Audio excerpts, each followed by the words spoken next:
espero en el Señor que cada uno de ustedes esté muy bien.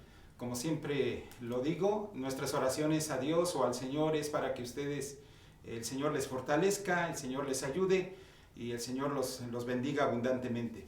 Fíjense que al estar preparando la predicación sobre el nacimiento de nuestro Señor Jesucristo, uno de los pasajes que llamó mi atención fue el de Mateo capítulo 2, capítulo 1, versículo 21. Y dice la Escritura, y dará a luz un hijo, y llamará su nombre Jesús, porque él salvará a su pueblo de sus pecados. ¿Sabes que este comentario lo hace el ángel a José en sueños? Ya que José quería dejar a María, con la que estaba desposada, en secreto, porque dice la Escritura, porque José era hombre justo y no quería denunciarla públicamente. Y bueno, él la quería dejar secretamente porque María, la madre de Jesús, estaba comprometida para casarse con él.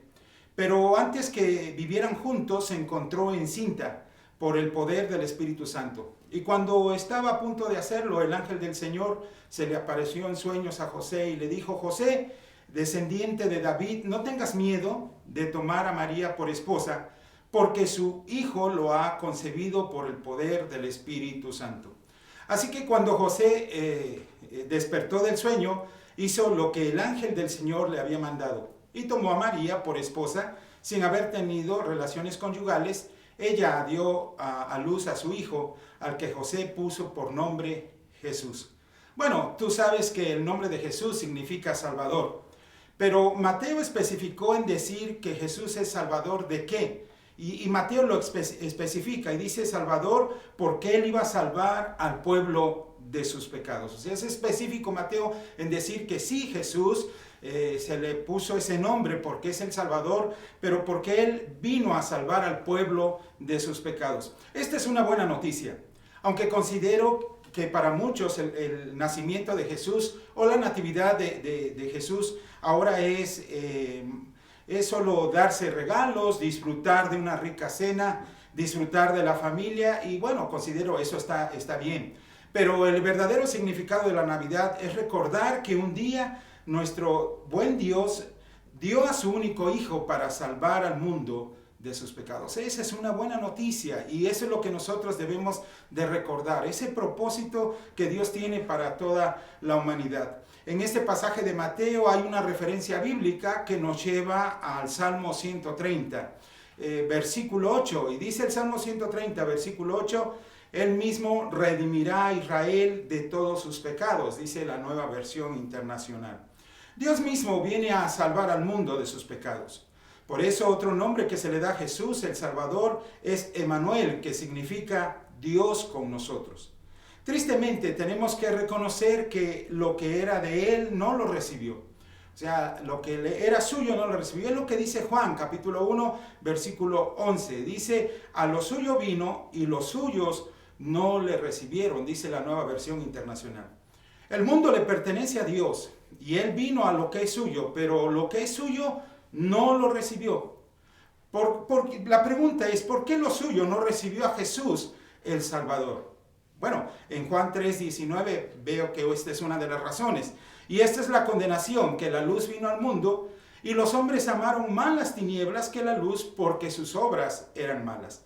Dice Juan que las obras del mundo son malas y el mundo no quiere venir a la luz porque no quiere que sus obras sean reprendidas. ¿Y por qué no quiere que sus obras sean reprendidas? Porque él ama esas malas obras. Qué triste es eso. Ahora entendemos que no todos los israelitas rechazaron a Jesús. Hubo y hay personas que creen en Él como Señor y Salvador de su vida. Por eso a los que creen y esperan en Él, el Señor Jesús les da una promesa. Y en Juan capítulo 1, versículo 12 dice, mas a todos los que le recibieron, a los que creen en su nombre, les dio potestad de ser hechos hijos de Dios. O sea, qué hermosa promesa cuando las personas vienen a Cristo Jesús, lo aceptan, creen en Él y lo aceptan como su Señor y Salvador. El Señor les da la autoridad, les da el derecho de ser hijos de Él. Por eso titulé el sermón, Jesús es el Redentor del pecador penitente. La pregunta es, ¿y por qué Jesús es el Redentor del pecador penitente? Bueno, porque la Biblia nos enseña que todos nosotros, toda la humanidad, todos los hombres somos pecadores. Pero no todos los pecadores queremos reconocer que somos pecadores. Eso es una realidad. Por eso en el libro de Proverbios, ¿verdad? Viene a mi mente el libro de Proverbios cuando dice: hay caminos que al hombre le parecen derechos, pero su fin es camino de muerte. O sea, alguien por ahí dijo: los pecadores están en bancarrota, ¿verdad? No reconocemos, aunque somos pecadores, porque lo somos, pero además la Biblia nos enseña que el Señor dice, ¿verdad?, que todos somos pecadores, y cuando nosotros no reconocemos que somos pecadores, hacemos a Dios mentiroso, porque Él dice: sí, todos son pecadores. Y por eso titulé el sermón así: Jesús es el redentor del pecador penitente. Y sabes, quizás viene a tu mente, también hay otro pasaje en el libro de Proverbios, dice que el que encubre sus pecados no prosperará, mas el que confiesa y se aparta alcanzará misericordia. Y Dios quiere lo mejor para cada uno de nosotros, ¿verdad? Así que Jesús es el redentor del pecador penitente. Pero yo quiero que vayamos al Salmo 130 y consideremos algunas cosas con respecto a esto. En primer lugar, Jesús es el redentor del pecador penitente porque este pecador tiene una actitud correcta ante Dios. Mira, el Salmo 130, versículos 1 y 2 dice: Señor, te pido ayuda desde lo más profundo de mi ser. Señor, escucha mi voz, escucha mi grito de súplica, dice la palabra de Dios para todos. Este salmo es uno de los que se han designado dentro de los cánticos graduales. Hay diferentes interpretaciones del por qué se les ha denominado de esta manera. Una de ellas es porque los israelitas consideran, ¿verdad? Algunos consideran que los israelitas cantaban estos salmos cada vez que subían a las festividades que celebraban al Señor en Jerusalén. Por eso se les designó de esta manera. Así que a través de estos primeros dos versículos, el salmista muestra su angustia, su dolor, su tristeza en la que se encontraba por causa de sus pecados. Él clama a Dios, a gritos, le suplica su redención, su liberación, su rescate. Y esto podría ser, yo estaba pensando, y esto podría ser por causa de sus pecados, podría ser por causa de sus enemigos, por causa de alguna enfermedad, de algunos dolores físicos, emocionales o algunas ataduras espirituales. Pero en este Salmo 130, el salmista grita, suplica su redención por sus pecados. Cuando yo pensaba en este pasaje, recordaba al ciego Bartimeo, el hijo de Timeo, ¿verdad?, que nos narra ahí en los evangelios de Marcos y de Lucas, nos narra esta historia. Y me llama la atención porque dice que este ciego Bartimeo estaba sentado mendigando ahí en el camino, y entonces escuchó que pasaba Jesús por ahí. Y cuando él escucha que Jesús pasaba por donde él estaba, empezó a gritar: Jesús, hijo de David, ten misericordia de mí. Y dice la historia bíblica que aunque muchos le reprendían para que callase, dice la palabra de Dios que él clamaba mucho más: Hijo de David, ten misericordia de mí. Esta es la muestra de alguien que está necesitado, que ha reconocido que está mal delante de Dios, que le angustian sus pecados, le angustia la culpa, le angustia la maldad, y él va a Dios. El salmista se acercaba a Dios, iba a adorar a Dios, iba a glorificar a Dios a Jerusalén, y él exclamaba estas palabras, que él reconocía que necesitaba de la redención de Dios. Por eso puedo decir que Jesús es el redentor del pecador penitente, porque está cerca a Él con la actitud, o porque se acerca a Él con la actitud correcta. Pero no solamente eso, sino que Jesús es el redentor del pecador penitente, porque el pecador sabe que Dios puede perdonar. Y mira, en el Salmo 130, versículos 3 al 4, dice: Jehová, si mirares a los pecados, ¿quién, oh Señor, podrá mantenerse? Pero en ti hay perdón para que seas reverenciado. En primer lugar, el pasaje nos enseña que si Dios se fijara simplemente en nuestros pecados y no en nuestras lágrimas, no en nuestra fe, nadie podría mantenerse delante de Él. Por eso el salmista exclama inmediatamente ahí en el versículo 4, pero en ti hay perdón. Así que el pecador penitente se acerca a Dios con esta convicción, sabe que Dios puede perdonar. Hay un pasaje en la Escritura que en lo personal a mí me ha ayudado bastante. Está en Miqueas capítulo 1, versículos 18 y 19. Dice la Escritura de esta manera: ¿qué Dios como tú, que perdona la maldad y olvida el pecado del remanente de su heredad? No retuvo para siempre su enojo, porque se deleita en misericordia. Él volverá a tener misericordia de nosotros, sepultará nuestras iniquidades y echará en lo profundo del mar todos nuestros pecados. Fíjate lo que dice el profeta Miqueas. El profeta Miqueas estaba convencido de que nuestro Dios es un Dios que perdona la maldad. Y no solamente la perdona, sino que olvida el pecado. Y no retiene para siempre su enojo, porque para Él su delicia es la misericordia, es compadecerse del necesitado, es compadecerse del pecador.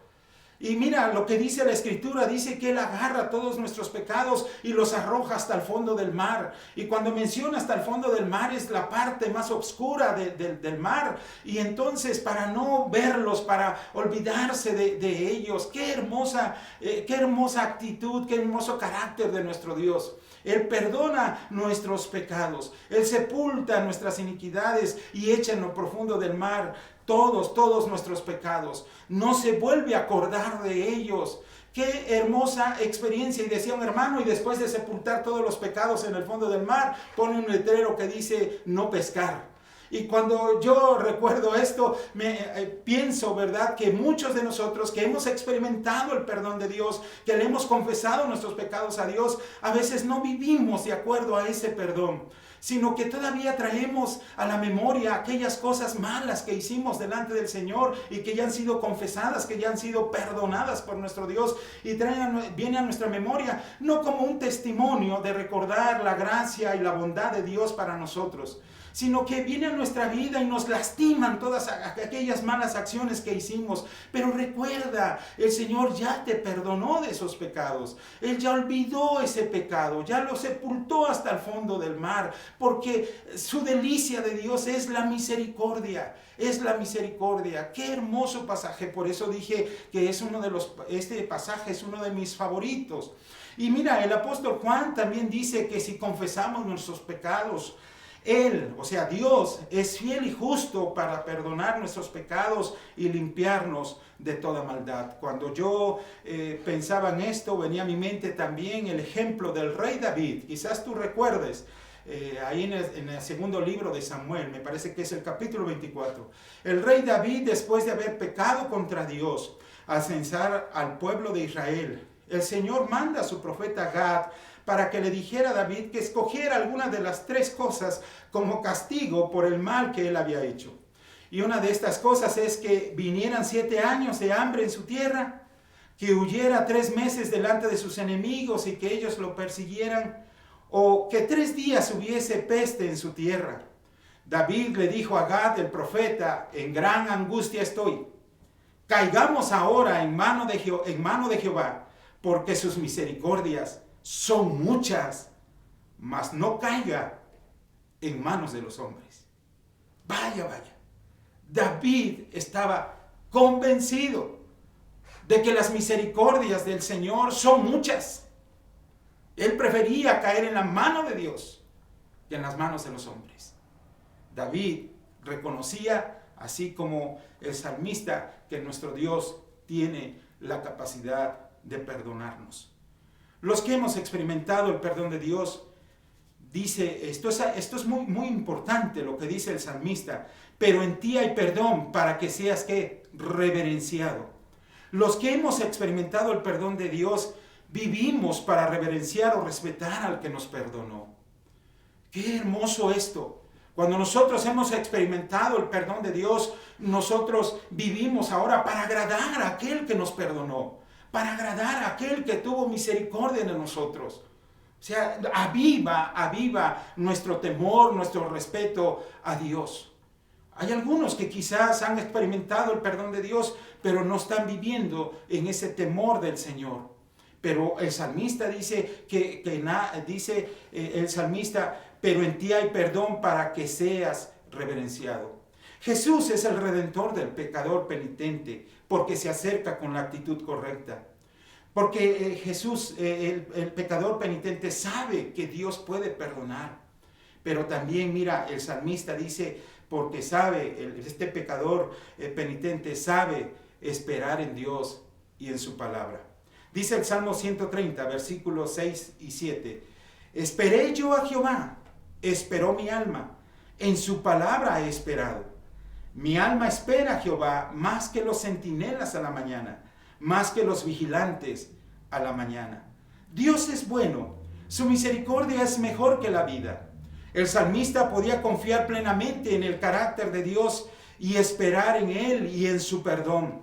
Así como también confiar en su palabra, específicamente en las promesas que Él ha dejado a través de ella.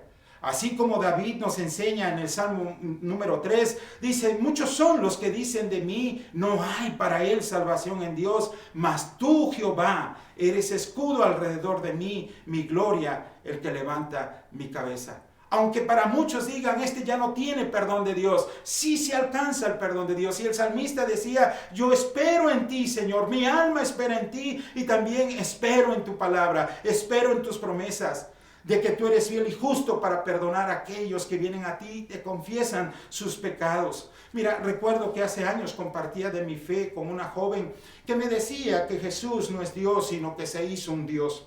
Y le explicaba con la Biblia que Jesús es Dios, que se hizo hombre y que en Él estaba puesta mi confianza para el perdón de todos mis pecados. Y que tenía en Él la confianza de la promesa que me dio de la esperanza de la vida eterna. Cuando yo le estaba explicando esto, ella estaba muy molesta y me dijo, pues ya te falló Jesús. Entendí su molestia, pero déjame decirte que el pecador penitente sabe esperar en Dios y en su palabra. Sabe que si confiesa sus pecados, Él, Dios, es fiel y justo para perdonar nuestros pecados y limpiarnos de toda maldad. Y sabe que va a ser recibido, dice Jesús, al que a mí viene, yo no le echo fuera. Y sabe que su espera es más que los vigilantes de la mañana, dice el salmista, que esperan el nuevo amanecer para ser cambiados o revelados. Y por último, lo que nos enseña el Salmo 130, versículos 7 al 8, es que este pecador penitente, después de que ha experimentado el perdón de sus pecados, invita a todos también a experimentar la redención de sus pecados en Dios. Mira, dice el Salmo 130, versículos 7 y 8, espere Israel a Jehová, porque en Jehová hay misericordia y abundante redención con él, y él redimirá a Israel de todos sus pecados. Mira, tiene relevancia lo que Mateo escribe, la referencia bíblica de que Dios iba a enviar a Jesús, el cual José tenía que ponerle ese nombre, Jesús, que es el Salvador, porque Él venía a salvar al pueblo de Israel de sus pecados. Tiene mucha relevancia. El contexto que nos muestra es este, el Salmo 130, versículos 7 y 8. Espere Israel a Jehová, porque en Jehová hay misericordia y abundante redención con Él. Él redimirá a Israel de todos sus pecados. La base de la redención para el pueblo de Israel y para todo el mundo es la misericordia de Dios. La misericordia es sentir compasión por el ser que está en desgracia y brindarle su ayuda. El hombre o la humanidad estaba sumida en sus delitos y pecados, separados de Dios y rumbo a una condenación eterna. Pero Dios en su infinito amor envió a su Hijo Jesucristo para redimirlos, para rescatarlos, para liberarlos, no solamente a su pueblo de Israel, sino al mundo entero. Él vino a liberarnos de todos nuestros pecados y darnos la esperanza de la vida eterna. Tú, como este pecador penitente, acércate a Dios con una actitud correcta. Confía en que Él tiene todo el poder para perdonar todos tus pecados, no importando de qué sabor, de qué color sea ese pecado. Dios tiene la capacidad de perdonar todos tus pecados porque Él se deleita en misericordia. Espera en Él y en su palabra, que va a ser así. Y una vez que has experimentado el perdón, anima a otros para que también se pongan a cuenta con Dios. Dice Isaías 1:18, venid luego, dice Jehová, y estemos a cuenta. Si vuestros pecados fueren como la grana, como la nieve serán emblanquecidos. Si fueren rojos como el carmesí, vendrán a ser como blanca lana. Animemos a otros para que se pongan a cuentas con Dios. Y no esperen mañana. Hoy es el día de salvación. Hoy Dios quiere perdonar todos tus pecados. Celebra una Navidad diferente, reconociendo que nuestro Dios envió a su Hijo Jesús para salvarnos de nuestros pecados. Demos gracias a Dios por esa redención que tenemos en Él. Oremos. Padre Santo, en esta hora te doy muchas gracias por haber enviado a tu Hijo Jesucristo para perdonar nuestros pecados, para rescatarnos de nuestros pecados, para rescatarnos de nuestras maldades. Gracias, Señor. Permite que esta Navidad sea una Navidad diferente a las demás. Que esta Navidad nosotros podamos en realidad reconocer que somos pecadores y que nuestro pecado nos ha separado de ti, que no tenemos derecho de estar contigo, pero que tú has enviado a tu Hijo Jesucristo para que por medio de Él y por medio de su sacrificio tengamos el perdón de nuestros pecados. Señor, quizás hay personas que consideran que tú no eres capaz de perdonar sus pecados porque ellos piensan que lo que han hecho es muy malo. Pero tu palabra nos enseña, Señor, que tú te deleitas en misericordia. Tú tienes misericordia de nosotros. Te compadeces de nosotros. Sabes que te necesitamos. Señor, yo te ruego que tú bendigas a las personas que están viendo este video, que están escuchando este sonido del video, Señor, que tú los bendigas y que ellos se acerquen a ti en plena confianza, como el salmista lo expresaba, confiando en que tú tienes todo el poder para perdonar los pecados del mundo. Señor, ayúdanos a vivir de acuerdo a tu voluntad y gracias te damos por el nacimiento de nuestro Señor Jesucristo. Bendito seas desde ahora y para siempre. En tu nombre oramos. Amén, Señor.